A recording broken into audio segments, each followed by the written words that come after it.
Hello दोस्तों, आज मैं प्राची के साथ आपको आज की स्टोरी बोलोगी। फिर स्टार्ट करते हैं। कहानी पापा से ऊंच नीच न हो जाए। दूर खड़ी वो क्षीणकाय लड़की सीमा सी लग रही थी। यहाँ कोर्ट में क्या कर रही है? वो तो कनाडा जा चुकी होगी। मेरा भ्रम होगा सोचकर मैं आगे बढ़ने लगी। इतने में ही उसकी आवाज ने पैरों में बेड़ियां पहना दी। दीदी, आप कितने दिनों बाद मिली हैं? हाँ, बहुत दिनों बाद तुम्हें देख रही हूँ।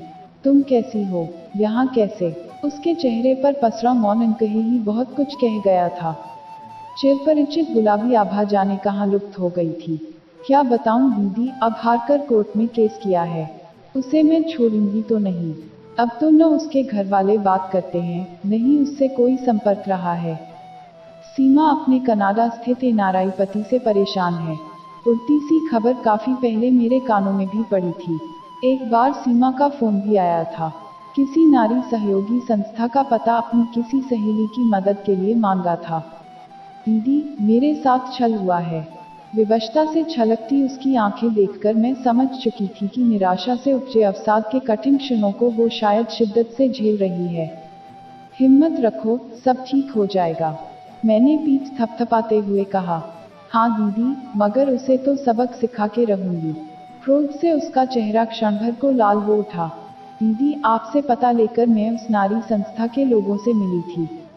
उन्होंने भी साथ देने का आश्वासन दिया है। बस ये सारा झंझट निबट जाए तो फिर से घर बसा लूं।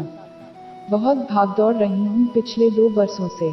थक चुकी हूँ। कुछ ही पलों की व्याकुलता के बाद फिर वही महत्वाकांक्षी सीमा मेरे सामने थी। दीदी, शादी के लिए 1-2 प्रस्ताव आए भी हैं। एक विधुर हैं, उनका अपना व्यापार है। दूसरे तलाकशुदा हैं, उनकी इंक फैक्ट्री है। काफी संपन्न घराने से हैं।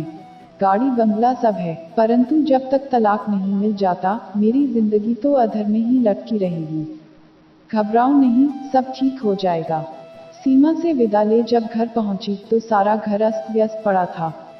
मुझे देखते ही दोनों बच्चे घर को व्यवस्थित करने में जुट गए, लेकिन मेरे मन की उथल पुथल कैसे व्यवस्थित हो सकेगी। सीमा के सुख की कामना के साथ विचारों की मंजूषा खुलने लगी थी। ऐश्वर्य और चकाचौंध में जीने की लालसा सहेजे धन दौलत की कसौटी पर रिश्तों को तोड़ती यह लड़की क्या वास्तव में गृहस्थी और विवाहित जीवन का अर्थ समझ पाएगी? 12वीं कक्षा तक सीमा मेरी छात्रा रही है। जमाने से अलग थलग उसका भोला व्यक्तित्व मुझे अचंभित करता था। आज के युग में जहां लड़कियां स्वतंत्र निर्णय लेना अपना अधिकार समझती थीं, वहीं इसके लिए माता पिता की इच्छा किसी वेद वाक्य से कम नहीं थी। बेहद आज्ञाकारी और अनुशासनपूर्ण व्यवहार औरों के लिए आदर्श स्वरूप था। मेरे घर कभी कभी पढ़ने आ जाती थी। मेरे दोनों बच्चे अंकित व अनुभा बराबर के से थे। अनुभा के साथ सहज मित्रता थी, लेकिन अंकित की उपस्थिति में असहज होने लगती थी। दीदी, आप मेरी गुरु हैं, इसलिए आपके घर आ सकती हूँ, वरना जिस घर में लड़के होते हैं वहाँ माँ मुझे जाने ही नहीं देती। कहीं कोई ऊंच नीच न हो जाए। उसकी सहज साधारण सी बात पर मैं मुस्कुरा उठी थी। और फिर मैंने उन्हें बताया ही नहीं है कि आपका एक युवा बेटा भी है। सुनकर मैं चकित हुई थी और उसी दिन समझ गई थी कि उसके व्यक्तित्व के जिस मासूम आवरण को आज तक देखा है, उसके नीचे और भी परतें हैं। लड़की अपने लक्ष्य तक पहुंचने की बैसाखियां खोजना जानती है। माता पिता को अंधेरे में रखने की बात जरूर गले नहीं उतरी थी। शायद इस बात को महत्वहीन समझना गुरु की हैसियत से मेरा अपराध भी था। परिवार में पढ़ाई का माहौल न होते हुए भी अनवरत परिश्रम के बलबूते कुछ बनने की महत्वाकांक्षा सीमा में मुझे स्पष्ट दिखती थी। वो जानती थी, यदि पढ़ाई में ढील हुई तो स्कूल छुड़ा दिया जाएगा, लेकिन उसे तो पढ़ लिखकर अच्छी नौकरी करके वैभवपूर्ण जिंदगी चाहिए थी। किसी बड़े अधिकारी या संपन्न व्यापारी से विवाह का सपना था। मैं उसकी महत्वाकांक्षा से प्रसन्न भी होती थी और डरती भी थी, कहीं कुछ गलत न कर बैठे। फिर भी मैंने इसे मात्र कुंवारे मन के दिवास्वप्न से अधिक कुछ भी नहीं समझा था। सोचती थी, समय से बड़ा गुरु कौन हो सकता है, स्वयं ही समझ जाएगी। 12वीं के बाद आगे की पढ़ाई के खर्च के लिए सीमा ने अंशकालिक नौकरी ढूंढ ली। नौकरी की मंजूरी आसानी से नहीं मिली थी, लेकिन इच्छाशक्ति का संबल था तो साधन भी जुट गए। ग्रेजुएशन के बाद सीमा को एक विज्ञापन कंपनी में नौकरी मिल गई थी। कंपनी के मालिक उनके परिचित थे। सीमा की योग्यता व लगन से प्रभावित हो उन्होंने उसके पिता को हर प्रकार की देखभाल का आश्वासन दिया था। घर में 4 पैसे आने लगे तो अनजाने ही माता पिता का अंकुश ढीला पड़ने लगा। एक शाम सीमा का उत्साह देखते ही बनता था। उसे एक बड़ी विज्ञापन कंपनी में नौकरी मिल गई थी। 30,000 रुपये वेतन था। मैं खुश थी उसकी तरक्की से, लेकिन उस शाम मेरा मन आशंकित हो हतप्रभ हो गया जब वो बड़ी सहजता के साथ अनुभा को बता रही थी, अपने देसाई सर को मैंने सौगंध दिला दी है कि मेरी नई नौकरी की खबर मेरे घर तक न पहुंचने पाए, वरना मुझे घर बैठना पड़ जाएगा। अनजान लोगों के बीच मेरे पापा मुझे कभी नौकरी नहीं करने देंगे। कभी न कभी तो पता लग ही जाएगा। कभी कोई फोन या मिलने वाला आ गया तो। अनुभा ने टोका था। वो सब मैंने सोच लिया है। फोन या विजिटर के आने पर देसाई सर कह देंगे कि मैं मीटिंग में हूँ या कहीं बाहर गई हूँ और फिर सर मुझे फोन करके बता देंगे। मैं उस व्यक्ति को फोन कर लूँगी। मैंने पूरी योजना बना ली है। हर पहलू पर हर दृष्टिकोण से सोच लिया है। सीमा आत्मविश्वास से चहक रही थी। लेकिन देसाई सर ऐसा करेंगे क्यों? क्यों नहीं करेंगे? मैं रोज 1 घंटे उनका काम मुफ्त जो करूँगी। सचमुच विस्मित थी मैं उसकी दूरदर्शिता पर, उसकी दुनियादारी व होशियारी पर चाहकर भी कुछ नहीं कह पाई। माता पिता के भरोसे को अनदेखा कर सफलता के सोपान चढ़ती लड़की को इस अवस्था में नैतिकता का पाठ पढ़ाने का मतलब होगा भैंस के आगे बीन बजाना। इस नौकरी के दौरान सीमा में नित नए परिवर्तन परिलक्षित होने लगे थे। खूबसूरत तो वो थी ही, पर अब और भी निखर गई थी।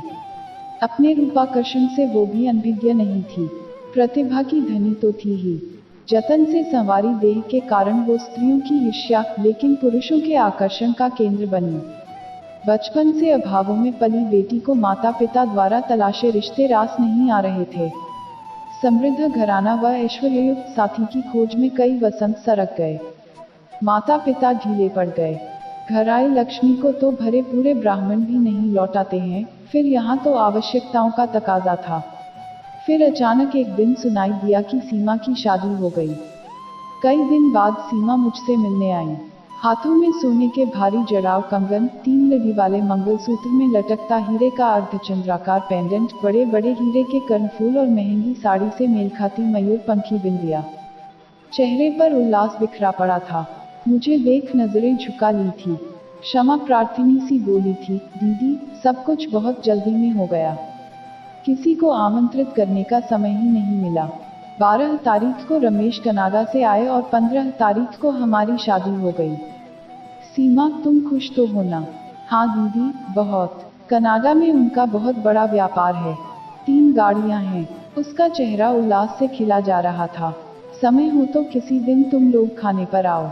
रमेश तो चले गए, अब मुझे भी जाने की तैयारी करनी है। वो तो सिर्फ 15 दिनों के लिए ही आए थे। शादी के बाद हम तुरंत ही हनीमून के लिए निकल गए।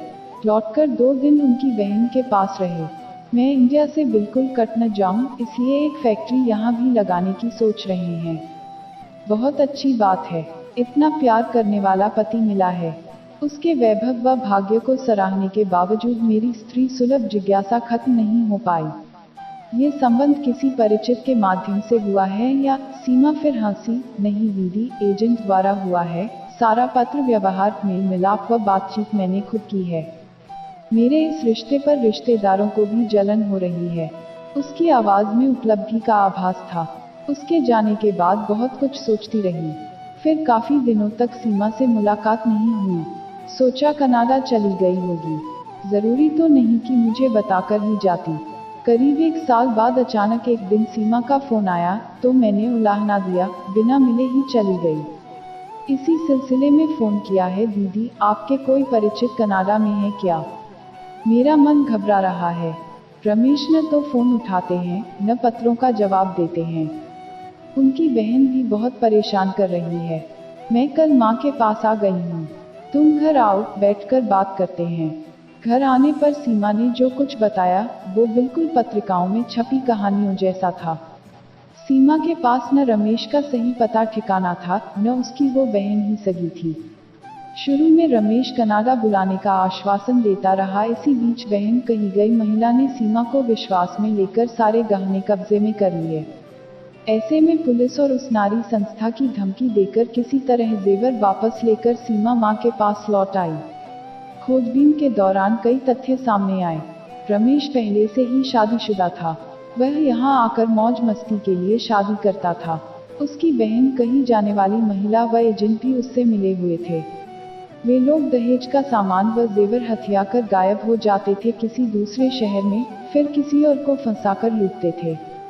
सीमा का क्रोध व क्रंदन चरम सीमा पर था। काफी समझाने के बाद हल्की हुई थी। आप ठीक कह रही हैं। एक तरह से अच्छा ही हुआ जो जल्दी पता चल गया। मैं बच गई। ढांढस बंधाती मैं सीमा को देखती रही। कुछ ही महीनों में कुंदन सी देह सफेद पड़ गई थी। उस दरिंदे ने सारा रक्त निचोड़ लिया था।